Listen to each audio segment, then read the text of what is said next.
کسی مرد کے ساتھ کوئی اخلاط ممکن نہیں ہے، کھانا بھی ان کا الگ سے آ رہا ہے، ملاقات کے لیے بھی ایک الگ روم بنا ہوا ہے۔ عورت اگر برہنہ ہو کے نیم برہنہ ہو کے جب باہر آتی ہے تو بڑے بڑے متقیوں کا بھی تقوی پانی ہو جاتا ہے وہاں پر۔ وہ میڈیا اتنا حاوی ہو گیا ہے، ٹیکنالوجی نے یہ وسائل اتنے عام کر دیے ہیں کہ اب آپ کنویں میں بندہ بٹھا کے رکھنا محفوظ یہ نہیں کر سکتے۔ آپ اگر آپ اس کو نہیں بتائیں گے وہ دوسرے اس کو بتا دیں گے، اور دوسرے جب بتائیں گے تو وہ کسی اور رنگ میں بتائیں گے۔ مسجد بیت العتیق، اب اس کے پیچھے فلسفہ کیا ہے؟ 40,000 لوگ تو یہاں آبادی میں بھی نہیں ہوں گے آس پاس، تو آپ نے اتنی بڑی مسجد کیوں بنوائی ہے؟ ہم نے جو سوچا ہے یہ ادارہ بھی اور اس جیسے اور ادارے اور مسجد بھی خصوصاً ہم نے افراد گن کے نہیں بنائی بلکہ نسلوں کو دیکھا ہے۔ واہ واہ، سبحان اللہ۔ مرض کا علاج بھی آپ یہاں سے فرما رہے ہیں، پیچھے اسکلز کی ٹریننگ بھی ہو رہی ہے جس کو ہم ہنرستان کہتے ہیں۔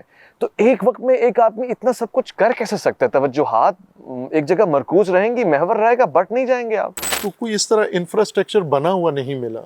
ہمیں فرقہ واریت ملی ہے، ہمیں جہالت ملی ہے، وراثت میں نفرت ملی ہے اور تعلیم سے دوری ملی ہے۔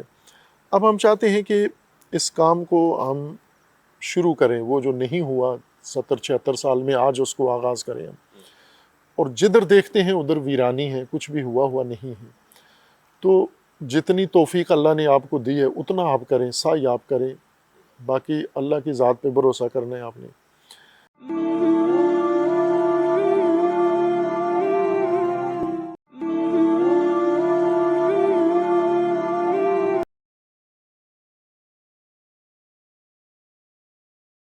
سلامتی ہے، السلام علیکم ورحمۃ اللہ وبرکاتہ۔ میں ناچیز محمد اویس ربانی آج پورا دن آپ کو جامع عروۃ الوثقی لاہور میں لیے گھما ہوں۔ ایک ایک کونے، ایک ایک حصے میں گیا ہوں اور آپ میرے ساتھ تھے، آپ گواہ تھے۔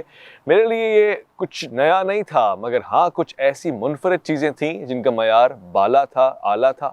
بہت سارے سوالات بھی اس پہ پیدا ہوئے۔ آپ نے شعبہ جات کا میرے ساتھ دورہ کیا، آپ نے اساتذہ سے بھی ملاقات کی، آپ نے وہ جو پڑھ رہے ہیں وہ بھی دیکھا، مگر آپ میرے ساتھ ٹھہریے۔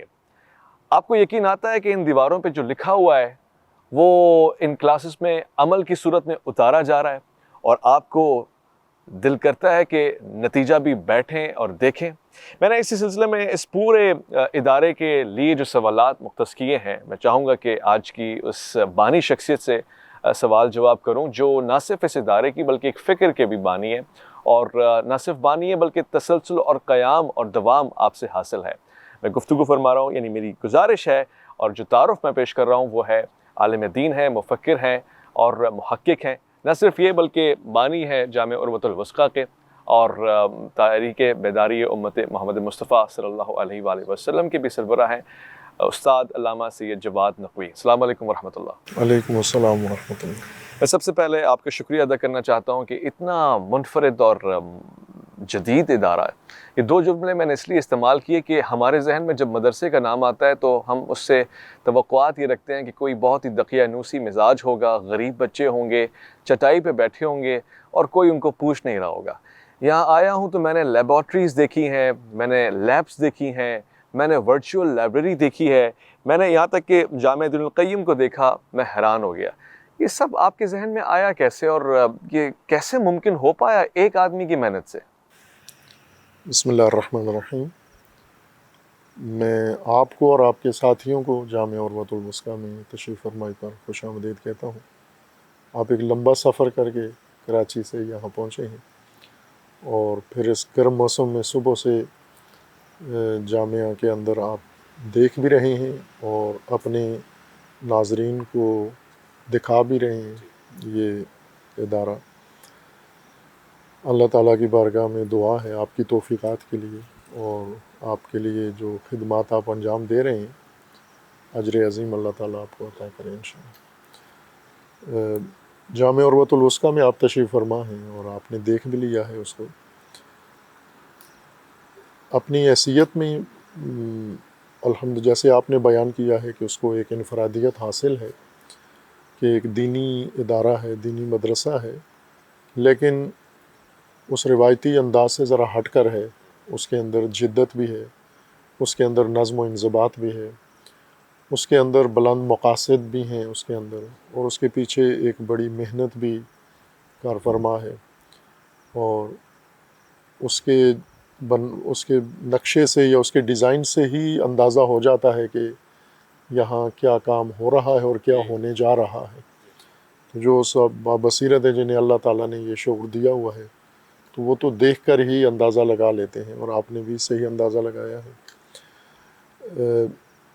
چونکہ تعلیم بنیادی طور پر ہی بنیاد ہے انسان کے لیے، اللہ تبارک و تعالیٰ نے انسان کے لیے جو انسانیت کا امتیاز رکھا ہے، اور جس وجہ سے انسان ملائکہ سے بھی برتری پیدا کر گیا ہے، تو وہ علم ہی ہے، تعلیم ہے۔ علم آدم الاسماء کلہا، اسی نے ملائکہ کو بھی خاضع کیا، تواضع ملائکہ کی ہوئی، اور پھر ابنائے آدم کے لیے بھی تعلیم ہی بنیاد قرار دی گئی ہے۔ لیکن ہمارے ملک میں مختلف وجوہات کی وجہ سے تعلیم کا جو معیار ہونا چاہیے وہ نہیں ہو سکا قائم۔ جی ایسے ہی۔ ایک تو تعلیم تجارتی صورت اختیار کر گئی ہے، اور دوسرا مذہبی تعلیم، اس کے اندر دو بڑی خرابیاں پیدا ہوئی ہیں۔ ایک تو محدودیت اس کے اندر آ گئی ہے، ہم نے کچھ تعلیمی شعبے دنیا قرار دے کر ہٹا کے باہر کر دیے ہیں، اور کچھ کو دینی اسلامی علوم قرار دے کے ہم نے رکھا ہوا ہے جاری۔ اور دوسری خرابی اس میں یہ پیدا ہوئی ہے کہ اس کے اوپر فرقوں کا رنگ چڑھ گیا ہے، جی جو بنیادی جس کی وجہ سے یہ تعلیمی نظام متاثر ہوا ہے۔ تو تعلیم کی حیثیت دریا جیسی ہے۔ اگر آپ اپنی سرزمینیں، کھیت، باغات دیکھیں تو وہ سب پانی کے رہین منت ہیں۔ کھیتوں میں فصل اگے گی جب پانی ہوگا، اور باغات اس وقت سرسبز ہوں گے، لہلاتے ہوں گے جب پانی ہوگا۔ یعنی ہر چیز پانی کے رہین منت ہے۔ اگر پانی نہیں ہے تو کھیت بھی صحراؤں میں تبدیل ہو جاتے ہیں، ریگستانوں میں تبدیل ہو جاتے ہیں۔ ہمارے ملک میں مثالیں ہیں، جہاں پانی ہے وہاں کی زرخیزی، اور جہاں پانی نہیں ہے وہاں۔ تو تعلیم کی جو حیثیت ہے وہ سماج کے اندر یا انسانی معاشرے کے اندر وہ اسی جیسی ہے۔ یعنی تعلیم ایک دریا ہے جس نے انسانی کھیتوں کو، انسانی میدانوں کو، انسانی باغات کو زندہ رکھنا ہے۔ اگر یہ دریا خشک ہو گیا تو سب کچھ ویران ہو جائے گا، خشک ہو جائے گا۔ اور اگر یہ دریا بہتا رہا تو ہر چیز سرسبز رہے گی۔ اور تعلیم، ویسے پانی تو کنوؤں میں بھی ہوتا ہے، لیکن کنوؤں کا پانی باغات نہیں اگاتا، کھیت نہیں، دریاؤں کا پانی۔ اس کنویں کے اور دریا کے پانی میں یہ فرق ہے کہ دریا کا پانی کنویں کا پانی کنویں میں منتظر رہتا ہے کہ وہ پیاسا آئے، جی میرے اندر ڈول اتارے، پھر پانی گھونٹ بھر نکالے، اپنی پیاس بجھائے۔ لیکن دریا کا پانی پیاسوں کے پاس جاتا ہے، وہ خود چل کے روانی کے ساتھ وہاں تک پہنچ جاتا ہے جہاں جہاں ضرورت ہو۔ وہ فراز کی زمین سے اترتا ہے، نشیبوں میں جا کے پہنچ جاتا ہے۔ تو تعلیم کو بھی اسی قانون کے تحت ہونا چاہیے کہ تعلیم اپنی چوٹیوں سے اترے اور نشیبوں میں جائے، اور کھیتوں میں اور عوام میں اور پبلک کے مختلف طبقات تک چلی جائے وہ۔ اور ہم نے یہاں مشاہدہ بھی کیا اس بات کا، بقول علامہ اقبال، جس سے جگر لالا میں ٹھنڈک ہو وہ شبنم، دریاؤں کے دل جس سے دہل جائیں وہ طوفان۔ تو پانی کی بات ہوئی ہے، آپ نے دیکھا ہم اس بلڈنگ کی طرف گئے جو ٹنکی اوپر کی طرف تھی، اور اس میں غالباً پانی بھی آپ کے ادارے کا اپنا ہے، 3 RO پلانٹس بھی ہیں، اور اس میں کئی سارا پانی محفوظ ہو جاتا ہے۔ خاص بات جو منفرد تھی وہ یہ کہ جو فوارے بنے ہوئے ہیں اس کے اندر پانی سیو ہو جاتا ہے بارش کا، اور پھر اس سے آبیاری بھی ہوتی ہے یہاں کی۔ وضو کا پانی جو ہم پانی استعمال کرتے ہیں، اس میں ایک ٹوائلٹ کا پانی ہوتا ہے، گندا پانی، نجس پانی ہوتا ہے، وہ سیوریج میں ڈال دیتے ہیں جو باہر منتقل ہو جاتا ہے۔ لیکن جس سے وضو کرتے ہیں وہ پانی علیحدہ ہوتا ہے، یعنی بیسن سے یا وضو کی جگہ سے پانی، اس کی نکاسی الگ بنائی ہوئی ہے، وہ گندے پانی میں نہیں جاتا، وہ ہم محفوظ کر لیتے ہیں انہی ٹینکوں کے اندر، اور اس سے پھر ہم اپنے جو چمن ہیں، جو پودے ہیں، ان کی بھی آبیاری کرتے ہیں، تعمیرات میں بھی ان کو استعمال کرتے ہیں، اور پانی کی اس طرح سے بھی ایک کرتے ہیں۔ اور یہ ہمیں احساس ہے، میں تو اپنے خطبات میں بارہا کہا ہے کہ مثلا یہ ہمارے ہاں برسات کے موسم میں پانی اترتا ہے سیلابوں کی شکل میں، تباہی مچا کے جا کے دریاؤں میں، سمندروں میں گر جاتا ہے، جبکہ یہی اللہ کی نعمت ہے۔ اگر ہم اس کو محفوظ کر لیں، ان دنوں کے لیے جب بارش نہیں ہوتی، پانی کم ہوتا ہے، تو یہ ہو سکتا ہے اگر تدبیر کریں ہم، یہ پانی محفوظ کر کے اس سے اپنے کھیتوں کو اور اپنی زمینوں کو یہاں آپ نے احیا کر کے بھی دکھایا، کر اس کا کے ایک خوبصورت دکھایا سا۔ اچھا، میں اسی کو مثال بھی کہہ رہا ہوں کہ جہاں سے آپ نے پانی کو محفوظ کر کے اس کا صحیح استعمال بھی بتایا، غالباً دینی اور دنیاوی عصری تعلیم جسے ہم کہتے ہیں، یا پھر دونوں کو ایک علم کہہ لیں، اس کا صحیح نظام تعلیم بھی آپ نے ایک اگزامپل کے طور پہ متعارف کروایا ہے۔ کئی سارے سوالات بھی ہیں، مثلاً ہم گئے جامع ام الکتاب میں، اور وہاں پہ ظاہر طالبات بھی ہیں، ان کا نظام بالکل علیحدہ ہے، یعنی کسی مرد کے ساتھ کوئی اختلاط ممکن نہیں ہے، کھانا بھی ان کا الگ سے آ رہا ہے، ملاقات کے لیے بھی ایک الگ روم بنا ہوا ہے۔ اس کی کیا وجہ ہے؟ یہ ضروری ہوتا ہے اس کے ساتھ مرد اور ساتھ پڑھ نہیں سکتے؟ مناسب نہیں ہے ان کا پڑھنا؟ اب ظاہر ہے کہ خواتین اور مرد کا اختلاط کسی جگہ بھی، نہ تعلیم کے بہانے، نہ معاشرت کے بہانے، نہ سماج کے بہانے، کسی اور بہانے سے یہ نہیں، مناسب نہیں ہے۔ نہ صرف اس وجہ سے کہ دین اجازت نہیں دیتا، بلکہ آپ کا تجربہ اور آپ کا مشاہدہ بھی یہی بتاتا ہے کہ اس کا نتیجہ دونوں کے لیے اور سماج کے لیے بھی نقصان دہ ہوتا ہے۔ ابھی ہمارے کالج یونیورسٹیوں میں مخلوط تعلیم ہے، جی، اور آپ نے دیکھ لیا جیسے بہاولپور یونیورسٹی کا جو سکینڈل سامنے آیا ہے آپ کے، کتنا دردناک اور افسوسناک ہے۔ اب یہ وہ بات ہے جو رقیبوں نے باہر میڈیا میں اچھال دی ہے، لیکن اس کا مطلب یہ نہیں کہ جن کے نہیں باہر بات آئی وہاں کچھ نہیں ہو رہا۔ یہ تو سب پریشان ہیں اس کے ہاتھوں سے، اور ہمیں یہ فرق رکھنا چاہیے کہ خواتین کو محروم نہ کریں ہم، جیسے طالبان نے افغانستان میں کر دیا ہے کہ ان کو بالکل تعلیم سے محروم کر دیا ہے کہ تعلیم ان کے لیے الاؤ نہیں ہے۔ یہ تو دین اجازت نہیں دیتا، عقل اجازت نہیں دیتا، غیر انسانی حرکت ہے یہ کہ خواتین جن کا بنیادی کام ہی تربیت ہے انسان کی، اگر وہ تعلیم سے اور تربیت سے محروم رہیں گی تو اگلی نسلیں وہ تو بہت وحشی ہو جائیں گی پھر۔ تو آپ خواتین کو یہ بھی نہ کریں کہ محروم کریں، اور یہ بھی نہ کریں کہ انہیں نامحرموں اور مردوں کے حوالے کر دیں، سپرد کر دیں، چونکہ مرد جیسا بھی ہو، مرد کسی بھی حالت میں ہو، پڑھا لکھا ہو، ان پڑھ ہو، شہری، دیہاتی، مسلم، غیر مسلم ہو، زنانہ مردانہ جو ایک مزاج ہے وہ معلوم ہے کہ عورت ہر روپ میں مرد کے لیے پرکشش ہوتی ہے، ہر روپ میں۔ یوں نہیں کہ میک اپ کرے یا ٹائٹ لباس پہنے تو نہ، وہ برقعے میں ہو، وہ چھپی ہوئی ہو تو بھی مرد کے لیے پرکشش ہوتی ہے۔ لیکن مرد ایسا نہیں ہے، عورت کے لیے ہمیشہ پرکشش نہیں ہے مرد۔ یہ نفسیاتی مطالعہ بھی ہے، مشاہدہ بھی ہے کہ مثلا عورت اگر برہنہ ہو کے، نیم برہنہ ہو کے جب باہر آتی ہے تو بڑے بڑے متقیوں کا بھی تقوی پانی ہو جاتا ہے وہاں پر، وہ بالآخر ایک نیم نگاہ گھما کے دیکھ ہی لیتے ہیں۔ لیکن اگر مرد نیم برہنہ ہو کے قمیض اتار کے باہر آئے تو عورتیں منہ موڑ لیتی ہیں، انہیں نہیں ہے پسند مرد کا بدن۔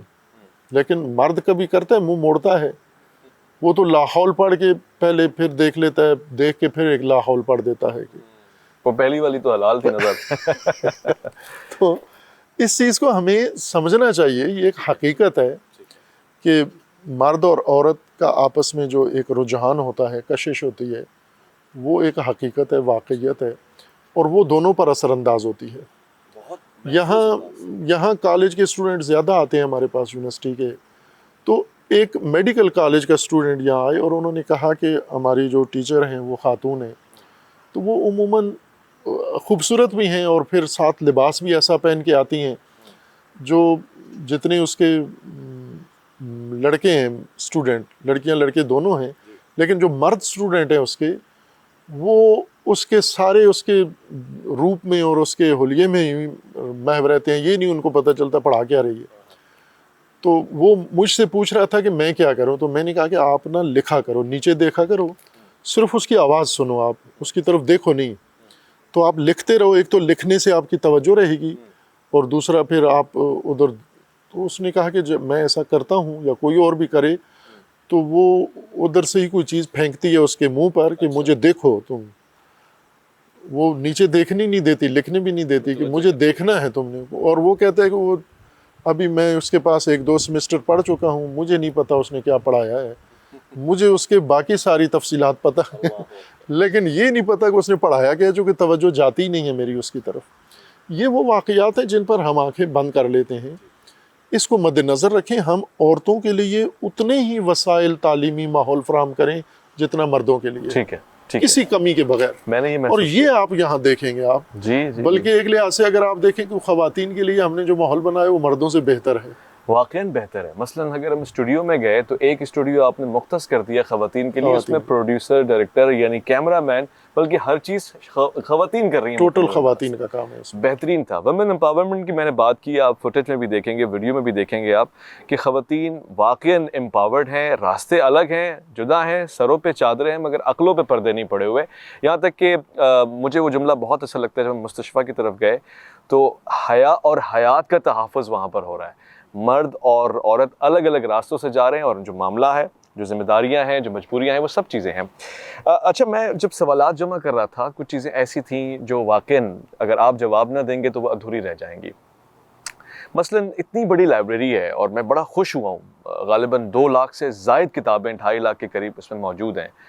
اہل سنت کی کتابیں بھی موجود ہیں. بھلا یہاں بھی کوئی اہل سنت کی کتاب پڑھتا ہوگا؟ یہ آپ نے اچھی تشخیص دی ہے کہ بلکہ یہ پورا دنیا میں اگر آپ ایران چلے جائیں, عراق چلے جائیں, آپ شیعہ لائبریری جہاں بھی بنیں گی اس کے اندر آپ دیکھیں گے تو آپ کو ایک بڑا ذخیرہ اہل سنت علماء کی کتابوں کا ملے گا. تفاسیر ساری ہوں گی, حدیث کی ساری کتابیں, فقہ کی ساری کتابیں ہیں. اور جب شیعہ فقہاء علماء بحث کرتے ہیں علمی, تو وہ اہل سنت کی کتابوں کو زیر مطالعہ رکھتے ہیں, ان کے نظریات کو پیش بھی کرتے ہیں, ہر چند ان پہ تنقید کرتے ہیں, ان کو نہ بھی قبول کریں لیکن ان کو پڑھتے ضرور ہیں, اور پھر اپنے طالب علموں کو بھی اس کا موقع دیتے ہیں. یہ تو ایک عمومی ماحول ہے شیعہ مدارس کا, شیعہ حوزات علمیہ کا, آپ جہاں بھی چلے جائیں. ہم نے اہتمام خصوصیت شعوری طور پر یہ کام کیا ہے, روایت کو نہیں فالو کیا ہم نے. ہم نے شعوری طور پر یہ کام کیا ہے کہ ہم چاہتے ہیں کہ ہمارا جو طالب علم ہے وہ اس طرح سے بند کنویں کے اندر تربیت یافتہ مینڈک نہ ہو, جس کو صرف یہ پتہ ہو میرا فرقہ کیا ہے, اس کے علاوہ اس کو کچھ پتہ نہ ہو, اندھیری رات ہو, اسے یہ بھی پتہ نہ ہو کتنے اور مذاہب ہیں, کتنے اور علماء ہیں, کتنے اور افکار ہیں. بلکہ حتیٰ جو اہل سنت تو ظاہر ہے شیعہ سنی مسلم علماء ہیں, اسلامی علماء میں ہم ان کو شمار کرتے ہیں, علماء اسلام ہیں یہ. ہم علماء دین و بے دین میں تقسیم نہیں کرتے, سارے علماء اسلام ہیں, اپنی اپنی انہوں نے تشریح کی ہے. حتیٰ غیر مسلم جن کے پاس علمی کچھ کہنے کے لیے کوئی بات ہے, خواہ وہ سوشل سائنسز ہوں یا نیچرل سائنسز میں, ان کی ایک بڑی علمی خدمات ان کی ہیں اور بنیادیں انہوں نے رکھی ہیں. تو ہم تو ان کو بھی یہاں پر رکھتے بھی ہیں, کتابیں بھی رکھتے ہیں حوالوں کے لیے بھی, اور پڑھتے بھی ہیں اور پڑھاتے بھی ہیں. تصوف پر میں نے دیکھا کتاب ان کی موجود طرف بالکل ہے, تصوف کا ایک بڑا ذخیرہ ہے یہاں پر. اور ظاہر ہے یہ ساری وہ چیزیں ہیں جو علم شمار ہوتی ہیں, اور علم سے کسی نسل کو محروم کرنا یہ ظلم ہے اس کے اوپر. آپ کے جو بحران ہیں اس وقت, سماجی بحران بنے ہوئے ہیں آج کل, جو افسوسناک واقعہ زیر باس ہے جڑاں والا کا, یہ اسی وجہ سے ہے نا کہ آپ نے جو تعلیم دی ہے فرقے کے نام پر, اس میں آپ نے جو تصور پیش کیا ہے وہ اتنا غلط ہے کہ دشمنی اس نے پیدا کی ہے, نفرت پیدا کی ہے. آپ ایسی تعلیم دیں جو ذہنوں کو کھولے. آج کی دنیا میں آپ کے نسل کو زندگی رہنے کے مواقع فراہم کرے کہ اس زمانے میں کیسے ہم نے آگے بڑھنا ہے, دوسرے اقوام کے ساتھ کیسے رہنا ہے, اپنے نظریات ان تک کیسے پہنچانے ہیں, ان کے نظریات کو کیسے ہم نے لینا ہے. خوب یہ وہ چیز ہے جو ضروری ہے ہمارے لیے. تو اگر آپ نہیں کریں گے نا, آج ہو جائے گا, چونکہ میڈیا اتنا حاوی ہو گیا ہے, ٹیکنالوجی نے یہ وسائل اتنے عام کر دیے ہیں کہ اب آپ کنویں میں بندہ بٹھا کے رکھنا محفوظ یہ نہیں کر سکتے. آپ اگر آپ اس کو نہیں بتائیں گے وہ دوسرے اس کو بتا دیں گے, اور دوسرے جب بتائیں گے تو وہ کسی اور رنگ میں بتائیں گے, اس کو باغی بنا دیں گے. تو بہتر یہ ہے کہ آپ خود اس کو یہ سارا کچھ پڑھائیں, وضاحت کے ساتھ پڑھائیں, دلیل کے ساتھ پڑھائیں. چلیں آپ بھی ہمیں وضاحت کے ساتھ بتائیں نا یہ بات کہ ہاسٹل میں بچوں کے کمروں میں اے سی نہیں ہے, جو کہ ہم سوچ بھی نہیں سکتے تھے ہو, مگر مدیر کے اپنے گھر میں, بلکہ اس کی ہر شے میں سوچتا ہوں کہ شاید واش روم میں بھی اے سی لگا ہوتا ہے. ہم جتنے مدارس گئے ہیں وہ خود ٹھیکیدار ہوتا ہے, بلکہ ایک ریاست کا سربراہ ہوتا ہے. آپ کے اپنی رہائش گاہ میں بھی اے سی نہیں ہے, کیوں؟ خوب ہماری یہ حسرت ہے، آرزو ہے کہ یہاں یہ ساری سہولتیں موجود ہوں، یہ میری دلی آرزو ہے۔ آپ یہاں دیکھیں دینی مدرسہ، تو مجھے آپ نے نہیں پوچھا لیکن بعض لوگ پوچھتے ہیں آ کر کہ یہ مدرسہ اس طرح کا تو کہیں بھی ہم نے نہیں دیکھا۔ اہل سنت کے بڑے اکابرین آئے ہیں یہاں جن کے اپنے بڑے بڑے مدارس ہیں، تو وہ کہتے ہیں کہ یہ ہمارا بھی نہیں ہے اس طرح کا ڈیزائن، تو یہ کیسے آپ نے آئیڈیا کہاں سے لیا؟ تو میں انہیں کہتا ہوں کہ یہ جس مدرسے میں میں نے پڑھا ہے یا جن مدارس میں نے پڑھا، یہ ان سے یہ آئیڈیا لیا ہے۔ تو وہ پوچھتے ہیں کیا وہ ایسے مدارس تھے؟ میں نے کہا چونکہ وہ ایسے نہیں تھے، اس لیے کہ ان میں کوئی تعلیمی سہولت نہیں تھی۔ واہ، وہ صرف ایک کمرہ تھا رہائشی، لیبر روم جس کو کہتے ہیں۔ پورے مدرسے میں اگر 100 طالب علم ہیں تو 2 واش روم ہیں، 3 واش روم ہیں۔ ان کی کوئی صفائی کا انتظام نہیں ہے، ان کے میں کوئی ٹائل نہیں لگی ہوئی، کچھ بھی نہیں ہے۔ وہ طہارت نجاست کا بھی صحیح طریقے سے انتظام نہیں ہے، اور انہی میں پڑھا ہم نے، اور تعلیمی سہولتیں نہیں تھی وہاں پر۔ تو وہیں سے یہ ذہن میں بات آتی تھی کہ اگر تعلیمی ادارہ بنانا ہے تو اس میں تعلیمی ماحول ہونا چاہیے، تعلیمی سہولتیں ہونی چاہیے، اور تعلیمی ایک پورا نظام ہونا چاہیے۔ تو وہاں سے یہ چیزیں لی تھی، اور اسی وقت پھر ظاہر ہے کہ ہماری جو صورتحال ہے اس کے مطابق ہم چاہتے ہیں کہ ہر سہولت اپنے بچوں کو دیں جو دی ہے ہم نے۔ مثلا یہاں لانڈری کی سہولت ہے، بالکل ہے، سلون بھی ہے، بچوں کو کپڑے نہیں دھونا پڑتے۔ جی، میں خود طالب علمی میں جس کام سے بہت گھبراتا تھا، میرے لیے ایک عذاب تھا، وہ کپڑے دھونا ہوتا تھا۔ باقی سارے کام کر لیتا تھا، کھانا بنا لیتا تھا، پکا لیتا تھا، برتن دھو لیتا تھا، سارے جو کام ہوتے ہیں اپنے کرنے کے۔ لیکن جب کپڑے دھونے کی باری آتی تھی تو روح نکلتی تھی کہ یہ کپڑے کیسے دھونے ہیں۔ پھر بالآخر وہ دھونے پڑتے تھے، صحیح دھلتے بھی نہیں تھے مجھ سے۔ تو اسی وقت سے میں کہتا کہ یہ نہیں ہونا چاہیے، یہ طالب علموں کے لیے یہ کپڑے دھونے والا کام نہیں، دھو بھی نہیں سکتے نا صحیح، ایک تو یہ کہ اچھا دھو لیں۔ لیکن دشمنان امت کی اور دشمنان وحدت کی اچھی دھلائی کرتے ہیں آپ۔ تو یہ ہم نے یہ سوچا ہوا تھا کہ اگر مدرسہ بنانا ہے، ابھی ہمارے بچوں کو دھلا ہوا کپڑا ملتا ہے، استری کیا ہوا ملتا ہے، ان کے کمرے سے میلا لباس ان کا کلیکٹ ہو جاتا ہے جمع کر کے۔ ان کی اپنی طالب علم کمیٹی ہے، وہ روزانہ کمروں کے نمبر لگے ہوئے ہیں ہاسٹل کے کمروں کے، اس نمبر کے حساب سے روزانہ ان کے یونیفارم والے کپڑے اور ان کے عام پہننے والے کپڑے ڈریس، وہ سارے میلے جمع کر کے ہفتے میں ان کے کتنے جوڑے دھلنے ہیں۔ مثلا ہر طالب علم کے ہفتے میں 3 یا 4 جوڑے ہفتے میں اس کو دھو کے استری کر کے دینے ہیں۔ پھر اسی طرح کمروں کے نمبر سے، اسی طرح ان کے لیے حجام کا یہاں انتظام ہے، کٹنگ کا، ان کے جوتے موچی یہاں ہے، درزی یہاں پر ہے، کھانا ان کو برتن ان کو بالکل تیار کھانا ملتا ہے لگا ہوا دسترخوان کے اوپر۔ یہاں تک کہ کھانے میں سبزی بھی ان کے اپنے فارم کی ہے۔ میں ان کا ورڈ اس لیے استعمال کر رہا ہوں کیونکہ میں نے لکھا ہوا دیکھا ہے کہ عروۃ الوثقیٰ عوام کی میراث ہے، تو اب یہ ان کی ہی ہے۔ تو فارم کی سبزیاں بھی ان کی اپنی ہیں، دودھ بھی ڈیری کا آ رہا ہے وہ بھی ان کا اپنا ہے، ہر چیز ان کی اپنی ہے، آپ بھی ان کے اپنے۔ ایسا ہی ہے، یہ بھی ہمارے ہیں چونکہ یہ ملک بھی ہمارا ہے، یہ قوم ساری ہماری ہے۔ ہمیں جن ناموں سے دور کیا گیا ہے وہ ظلم ہے ہمارے ساتھ، تو ہمیں اسی طرح احساس رکھنا ہے کہ یہ سب اپنے، یہ سب میرے بچے ہیں، میری اولاد ہیں یہ۔ یعنی انہیں میں یہ نہیں سمجھتا ہوں کہ یہ میرے طالب علم ہیں، میرے بچے الگ ہیں اور میرے طالب علم الگ ہیں، بلکہ یہ میری اولاد ہیں، اور ان کو اسی احساس کے ساتھ ہم ان کو یہاں پر رکھتے ہیں۔ اور تمام سہولتیں جو ممکن ہو سکتی ہیں ہم حاضر ہیں ان کو دینے کے لیے۔ اب یہ جو اے سی والی سہولت ہے یہ میری آرزو ہے، چونکہ میں خود گرمی مجھے بہت متاثر کرتی ہے، یہ اس عمر میں آ کر۔ پہلے نہیں تھا، پہلے ایک اللہ نے ہمت دی ہوئی تھی، گرمیوں کے اندر میں برداشت زیادہ تھی، لیکن کچھ بیماریوں کی وجہ سے، کچھ عمر زیادہ ہونے کی وجہ سے ابھی گرمیوں کے موسم میں آ کر اس میں ذرا میں سست ہو جاتا ہوں، یا یوں سمجھے کہ توانائی تھوڑی میری کم ہو جاتی ہے۔ پھر کیوں نہیں لگاتے؟ اور یہ مجھے احساس ہے کہ یہ بچوں کے ساتھ بھی ایسے ہوتا ہے۔ لیکن اب آپ دیکھ لیں اپنے ملک کے اندر کہ بجلی کا جو ریٹ ہے، بحران ہے، ایک تو بجلی ہے نہیں ہے، وہ جو نہیں ہے وہ بہت مہنگی ہے، وہ جو بجلی نہیں ہے اس کا بل آتا ہے یہاں پر اتنا زیادہ آتا ہے، ایک گھر والے کو یہ افورڈ نہیں کر سکتے، بڑے بڑے لوگ تنگ ہیں اس وقت۔ تو میری تو آرزو ہے کہ اللہ کرے انشاءاللہ ایک وقت ایسا آئے کہ ہمارے بچے، ہر بچے ہاسٹل کے کمرے میں اے سی ہو۔ ابھی مسجد میں جمعہ ہوتا ہے، لوگ باہر سے لوگ آتے ہیں، حبس کا موسم ہوتا ہے، ہم اپنے تئیں تو پنکھے ونکھے چلاتے ہیں، لیکن اس میں مجھے خود بہت شرمندگی ہو رہی ہوتی ہے. کئی دفعہ میں مومنین سے معذرت بھی کرتا ہوں کہ آپ اتنی گرمی میں بیٹھے ہوئے ہیں اور مجھے احساس ہے اس کا. تو لیکن اللہ توفیق دے اگر ہم یعنی پاکستان کے یا لاہور کے موسم کے مطابق ہم بچوں کو سہولتیں دیں. بہت اچھا یہ ہوگا، آرزو ہے ہماری، بہت اللہ اچھا کرے ہوگا، گا انشاءاللہ.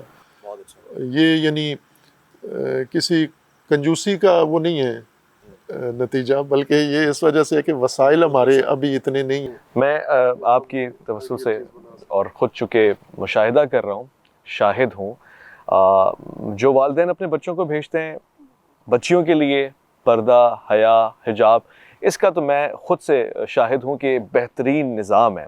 اس کے علاوہ جو لوگ بچوں کے لیے اس نظام کے لیے اپنا تعاون کرتے ہیں، بہترین سرمایہ، بہترین کنٹریبیوشن ہے، کیونکہ اس کا رزلٹ بہت جلدی آ رہا ہے اور ہمیں آج کل اس جدید دور میں بہت جلدی نتیجہ چاہیے ہوتا ہے. تو آپ دیکھ رہے ہیں ایسے بہت سارے، مثلاً مسجد بیت العتیق، اب اس کے پیچھے فلسفہ کیا ہے؟ 40,000 لوگ تو یہاں آبادی میں بھی نہیں ہوں گے آس پاس، تو آپ نے اتنی بڑی مسجد کیوں بنوائی ہے؟ ایک مولانا صاحب وفات پا گئے، اللہ تعالیٰ ان کی مغفرت فرمائے، درجات بلند کرے. لاہور کے ہی تھے، آتے جاتے تھے. تو جب ہم بنا رہے تھے مسجد، ابھی آدھی بنی تھی، اب آدھی رہتی تھی، تو انہوں نے اندازہ لگا لیا کہ اتنی بڑی مسجد ہے. تو انہوں نے بے تکلفی تھی ان کے ساتھ، تو انہوں نے کہا کہ یہ اتنی بڑی مسجد بنا رہے ہو آپ، اس کو بھرے گا کون؟ ہمارے پاس چھوٹی چھوٹی مسجدیں ہیں، مثلا 200-300 آدمیوں کی گنجائش کی مسجد ہے، وہ آج تک نہیں بھری. تو آپ اتنی بڑی مسجد جو بنا کے، تو اس کو بھرے گا کون؟ تو میں نے ایسے مذاق میں ان سے کہا کہ مسجد بھی میں بناؤں اور بھروں بھی میں ہی. تو ایک کام تو آپ لینا اپنے ذمہ کہ بچے زیادہ پیدا کریں تاکہ بھریں آپ اس کو. تو باہر کے یہ تو مذاق میں ان کو جواب دیا تھا. میں خوش ہو گیا کہ آپ نے مجھے بھی کسی ذمہ داری پہ لگا دیا، اپنا حصہ اگر میں ڈال سکا. تو صحیح جواب یہ ہے کہ ہم جب ہمارے پرانے جو اتنے ادارے بنے ہوئے ہیں، مسجدیں دیکھ لیں، مسجدیں ہیں یا شیعہ کی امام بارگاہیں ہیں یا مدرسے ہیں، مرلوں پہ بنے ہوئے ہیں. مثلا 2 مرلے کی مسجد، 5 مرلے کی مسجد، 10 مرلے کی مسجد. یہ کیوں اتنے چھوٹی مسجدیں کیوں بنائی ہیں انہوں نے؟ اس لیے کہ وہ افراد گنتے تھے. ابھی کتنے افراد ہیں نماز پڑھنے والے؟ 6. تو اتنی بنا دو، چلو 10 کے لیے بنا دو. ہم نے جو سوچا ہے، یہ ادارہ بھی اور اس جیسے اور ادارے اور مسجد بھی خصوصاً، ہم نے افراد گن کے نہیں بنائی بلکہ نسلوں کو دیکھا ہے واہ واہ، سبحان اللہ. کہ ان کو ایسا بناؤ کہ نسلیں آئیں، ان سے استفادہ کریں. یہ ادارے بار بار نہیں بنتے، ایک ہی دفعہ بنتے ہیں، ایک توفیق اللہ کی طرف سے ہوتی ہے. تو آپ ایسا نہ بناؤ کہ ایک نسل تو اس میں سے استفادہ کر جائے، اگلی نسل کے لیے یہ قابل استفادہ ہی نہ ہو.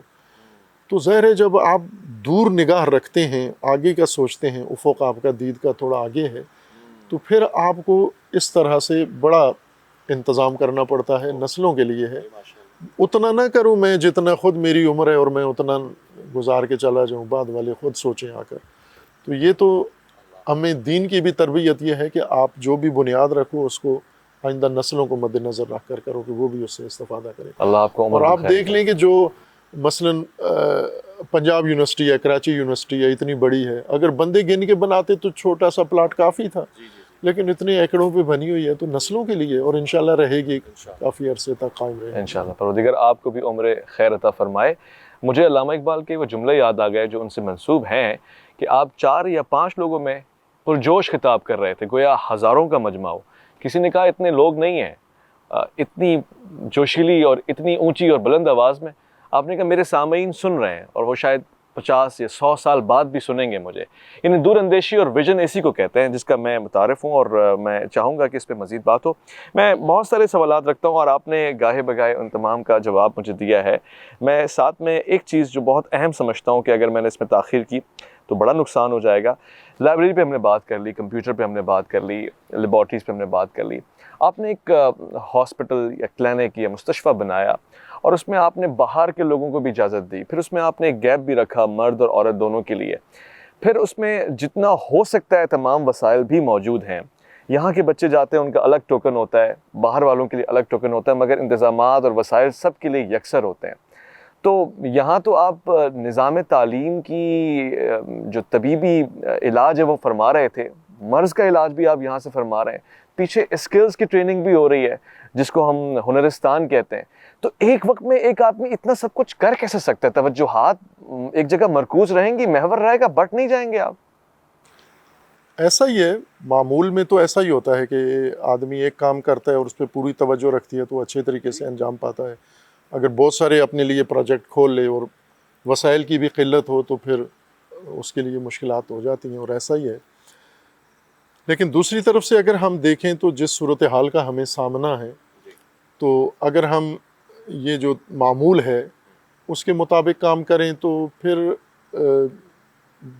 یعنی میں یوں کہوں کہ ہمیں جو ملا ہے وراثت میں اپنے پچھلے بزرگوں سے جو صورتحال ملی ہے, تو کوئی اس طرح انفراسٹرکچر بنا ہوا نہیں ملا.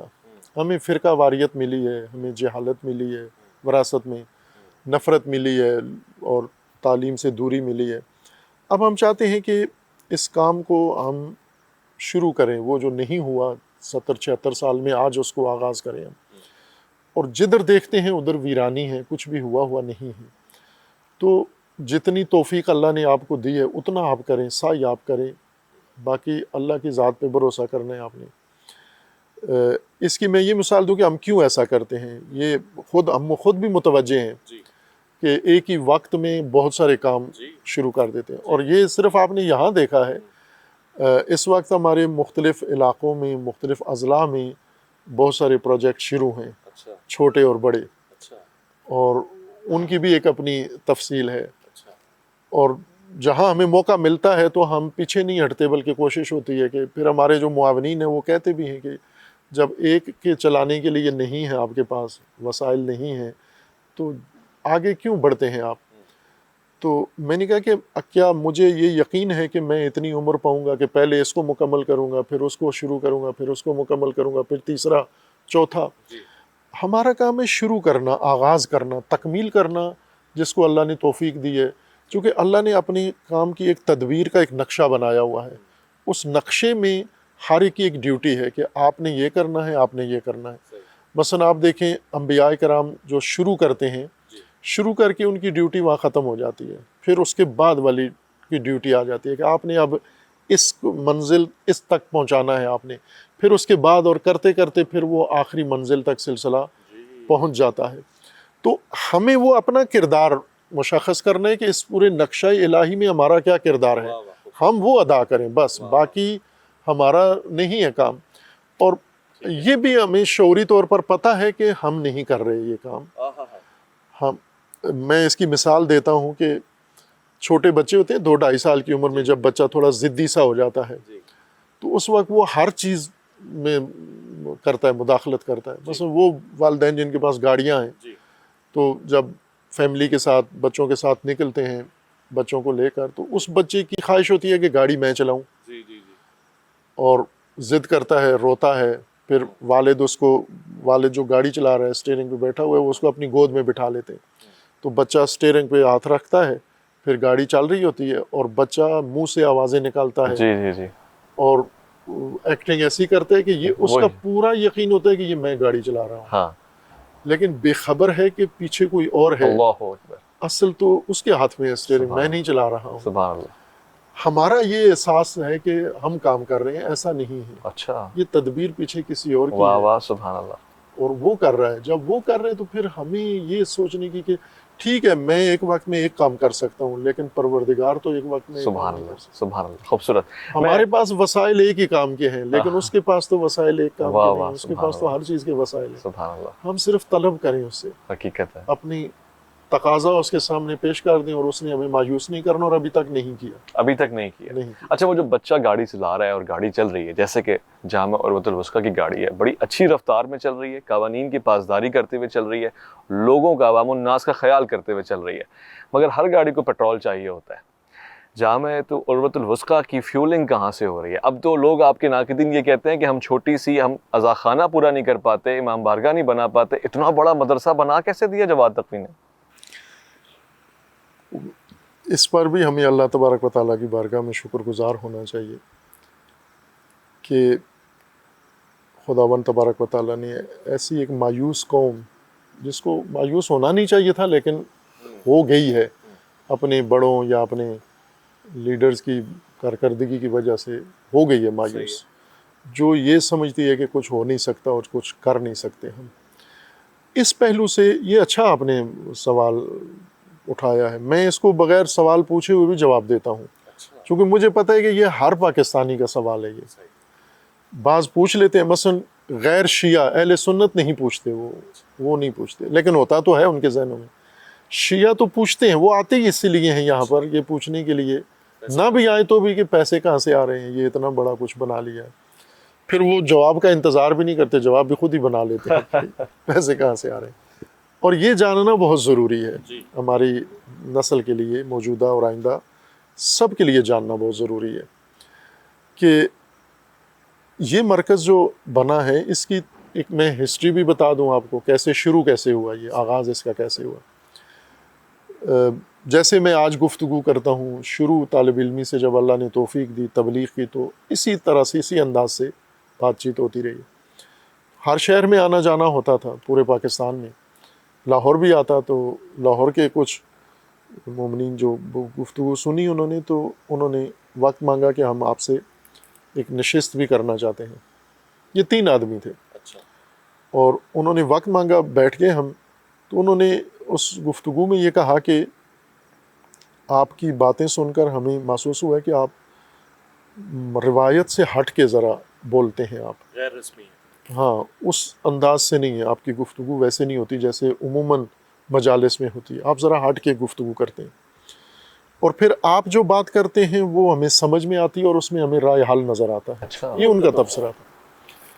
تو ہم چاہتے ہیں کہ یہ فکر جو آپ خود آپ نے اختیار کی ہوئی ہے اور اس کو آگے پھیلا رہے ہیں آپ، اس کے لیے باقاعدہ مرکز ہو اور اس کے لیے انتظام ہو، تاکہ یہ اچھے طریقے سے بنیادوں سے شروع ہو۔ یعنی ایک ادارہ بنائیں آپ اور اس ادارے میں آ کے یہ کام کریں آپ۔ تو میں نے ان کو تحسین کی کہ آپ نے جو سوچا ہے، اللہ نے آپ کو دی ہے، یہ شعور دیا ہے، لیکن میں اس کام کے لیے بالکل تیار نہیں ہوں ادارہ بنانے کے لیے۔ اس کی وجہ یہ ہے کہ پچھلے تجربے بڑوں کے بھی ہمارے سامنے ہیں، دوسروں کے بھی، کہ یہ کام عزت سے نہیں ہوتا۔ ابھی آپ مجھے اکسا رہے ہیں کہ یہ ادارہ بناؤ، میں آپ کے کہنے پہ آ کے شروع کر دوں، پھر اس کے بعد آپ مجھے نظر ہی نہیں آئیں گے یہاں پر، اور میں پھر یہ کشکول لے کے نا، کاسا لے کے، تو پیسے والوں کے گلی گلی گھومتا پھروں گا ان کے دروازے پہ، تو وہ اتنی عزت نہیں ہے اس سے ہوتی۔ اور میں تو کہتا ہوں کہ جو چندے سے مسجد بنی ہے نا، میں تو اس میں نماز بھی پسند نہیں کرتا ہوں پڑھنا، عزت سے نہیں بنی ہوئی، مانگ مانگ کے گدائی سے بنی ہوئی ہے۔ گارا اپنی محنت سے بنائے ہیں، مسجدیں چندے مانگ کے بناتے ہیں۔ بلکہ میں ایک جگہ گیا، کویت کے مومنین نے مسجد بنائی ہوئی تھی پاکستان کے اندر، تو انہوں نے کہا کہ نماز وہاں پڑھنی ہے، تو میں نے کہا وہاں چلے جاتے ہیں، ہم بیٹھیں گے بات چیت کر کے، نماز باہر پڑھوں گا میں، چونکہ یہ آپ لوگوں کے اپنے ہاتھ کی بنی ہوئی نہیں ہے، یہ باہر کے لوگوں نے فنڈ دیا ہے آپ کو۔ تو اس میں کیا کمال ہے کہ کسی نے آپ کو باہر سے ملک سے پیسے دیے ہیں، آپ نے مسجد بنا کے، اور یہاں آپ فن خان بنے ہوئے لمبے لمبے سجدے کرتے ہو۔ مزہ تو یہ تھا کہ اپنے خون پسینے سے بناتے یہ مسجد، پھر اس میں نمازیں پڑھتے، مزہ آتا آپ کو۔ تو یہ بات تھی جو میں نے ان سے کہا کہ میں نہیں ہوں متفق آپ کی رائے سے۔ تو ان لوگوں نے یہ کہا کہ یہ نہیں وقت آنے دیں گے، ہم عہد کرتے ہیں کہ اس کے جو مالی خرچہ ہوگا وہ سارا ہم اٹھاتے ہیں۔ یہ 3 افراد تھے، متوسط درجے کے تاجر تھے یہ۔ باہر کیف یہ بات انہوں نے شروع کی، پھر اس کے بعد تقریباً 3 سال تک یہ بات چیت جاری رہے، کبھی میں آتا ادھر تو مل لیتے، کبھی کسی بہانے سے ملاقات، تو وہ پھر چھیڑ دیتے تھے یہ موضوع کہ ہمیں اس کو، تو کرتے کرتے یہ بات ذرا پختہ ہوتی گئی، آگے بڑھتی گئی، تو ایک دوسرے کو ہمیں سمجھنے میں اچھا موقع مل گیا۔ پھر ایک وقت ایسا آیا کہ انہوں نے یہ عہد کیا کہ ہم یہ کرتے ہیں، یہ بناتے ہیں، لیکن ان کے ذہن میں یہ چیز نہیں تھی کہ کیا بننا ہے۔ جب یہ بننا شروع ہوا تو انہوں نے اعتراض کیا کہ آپ جیسا بنا رہے ہیں مدرسہ، ایسا تو نہیں ہوتا۔ تو میں نے کہا کیسے ہوتا ہے؟ تو انہوں نے کہا مدرسہ یہ ہوتا ہے کہ 1 کنال 1.5 کنال کی جگہ ہوتی ہے، اس میں ایک لائن میں لمبے میں کمرے بنائے جاتے ہیں، آگے برآمدہ ہوتا ہے، کونے میں چند ٹوائلٹ ہوتے ہیں، تو یہ مدرسہ ہوتا ہے۔ آپ تو کچھ اور بنانا شروع کر دیا آپ نے، یہ ان کے ذہن میں تھا۔ انہوں نے کہا کہ ہماری تو تیاری اس کی تھی بنانے کی، آپ نے اور شروع کر دیا۔ تو میں نے کہا آپ سے جو ہو سکتا ہے وہ کریں آپ، باقی اللہ نے کرنا ہے، آپ سے بھی اللہ نے کروانا ہے. تو انہوں نے ہمت کی، الحمدللہ اللہ نے، وہ پھر 3 سے بڑھ کر آگے تعداد 6 تک پہنچ گئے. پھر مدرسے جب بن گیا، شروع ہو گیا، تو اس کی ایک پہچان ہو گئی ملک کے اندر، دنیا میں ایک پہچان خود اب بن گئی ہے اس کی. تو اب تو لوگ کرتے ہیں تعاون، عام مومنین بھی جتنا ہو سکتا ہے اتنا تو نہیں، لیکن جو بنیادی یہاں وسائل لگائے تھے وہ یہ 3 بندوں نے شروع کیا جو ابھی تک ہیں. زمین خریدی انہوں نے، پہلا فیز بنایا انہوں نے، پھر دوسرا بنایا، پھر تیسرا بنایا، اور ابھی تک وہ اصل بوجھ انہی نے اٹھایا ہوا ہے. وہ ظاہر اسی معاشرے میں ہیں، یہاں موجود ہیں، اور ان کو اللہ نے اتنا کرم ان کے اوپر کیا ہوا ہے کہ یہ اتنا انہوں نے یہاں کام کر دیا ہے کہ لوگوں کے لیے باور کرنا مشکل ہے. لیکن وہ خود آ کے کبھی اظہار وجود نہیں کیا، کبھی اچھا، انہوں نے کبھی خواہش نہیں کی کہ نام لیں؟ نہیں کی، بالکل سر. میں کئی دفعہ ان سے اجازت لی کہ اگر آپ کہیں تو انہوں نے کہا نہیں، کیا ضرورت ہے. پھر چند ایک جو مرحوم ہو گئے میں نے ان کا بتا دیا، اور ہم نے اپنے اداروں کو بھی بتایا. یہ واحد مدرسہ ہے جس نے اپنے مالی سورس بتائے ہیں، گورنمنٹ کو بتائے ہیں کہ یہ لوگ ہماری مدد کرتے ہیں، ان کے پیسے سے یہ بنا، اور انہوں نے تصدیق کی ہے جا کر اس کی. اب یہ جو لوگوں کو تعجب ہے وہ یہ ہے کہ چونکہ 70-75 سال میں تو کچھ نہیں ہوا، تو میں نے اس کی ایک مثال دی کہ جیسے 70 سال یا 70 سال تو خیر ویسے ہی آدمی اوور ایج ہو جاتا ہے، مثلا شادی ہوئی 20-30 سال تک بچہ ہی نہیں ہوا، تو مایوسی سی ہو جاتی ہے نا کہ یہ تو نہیں ہو سکتا، اس جوڑے سے بچہ نہیں پیدا ہونا. تو پاکستان میں جو 70 سال گزرے ہیں کچھ بھی نہیں ہوا، تو ایک مایوسی ہماری قوم کے اندر ہے کہ یہاں سے تو کچھ پیدا نہیں ہونا. لیکن اللہ تبارک و تعالیٰ نے اسی قوم کو دیا. حضرت زکریا مایوس ہو چکے تھے، اللہ نے اولاد دے دی. حضرت ابراہیم کے سن میں جا پہنچے، اللہ نے اولاد دے دی. پاکستانی قوم کو اللہ نے اس انتہا کی مایوسی سے پہلے ہی ایک نعمت دے دی. اس ادارے کی یہ سب سے بڑی خصوصیت یہ ہے کہ اس میں غیر ملکی 1 روپیہ بھی شامل نہیں. بھائی کیا بات ہے! 1 روپیہ نہ کسی حکومت کا، نہ کسی فیڈریشن کا، نہ کسی شخصیت کا. چونکہ کرتے ہیں نا لوگ دنیا میں موجود ہیں جو پاکستان جیسے ممالک میں اچھے کاموں میں، نیک کاموں میں شرکت کرتے ہیں، دیتے ہیں، اور کر بھی رہے ہیں، اچھا کام کرتے ہیں. ہم نے ان کو نہیں کہا کہ غلط کام کر رہے ہیں، لیکن نہ ہم نے ان سے لیا نہ انہوں نے ہمیں دیا، دونوں نے ضرورت نہیں سمجھی. اور یہ فخریہ طور پر ہم کہہ سکتے ہیں کہ یہ تمام کام ہمارے اپنے لوگوں نے کیا ہے، اور وہ بھی ساری قوم نے نہیں کیا، چند افراد نے مل کے یہ کھڑا کر دیا. اب البتہ یہ تعاون عمومی ہو گیا ہے، ماشاءاللہ ماشاءاللہ، اور اب بہت خوب. لوگ اس کی تعاون کرتے ہیں. بہت خوب تجلیات آپ دیکھ رہے ہیں، اور ان لوگوں کا تعاون اب سب کے لیے ایک مثال ہے. میں بڑا دل رکھتا ہوں، اور میں نے آج بڑے اطمینان والے جوابات لیے ہیں، اور میں بہت سارے لوگوں سے مخاطب ہو کے کہتا ہوں کہ جو آپ کے ذہن میں بھی سوالات تھے ان کا جواب بھی آپ کو ملا ہوگا. ایک تو یہ پاکستان کا ادارہ ہے، اور پھر دوسرا یہ کہ عالم اسلام کی پہچان بن گیا ہے. بہت سے لوگ یہ کہتے ہیں کہ انہی پیسوں میں بہت کچھ ہو سکتا تھا، مگر جو ہو رہا ہے اس سے اچھا نہیں ہو سکتا تھا. اور اس کا مشاہدہ آج پورے دن کے دورے میں نے کیا.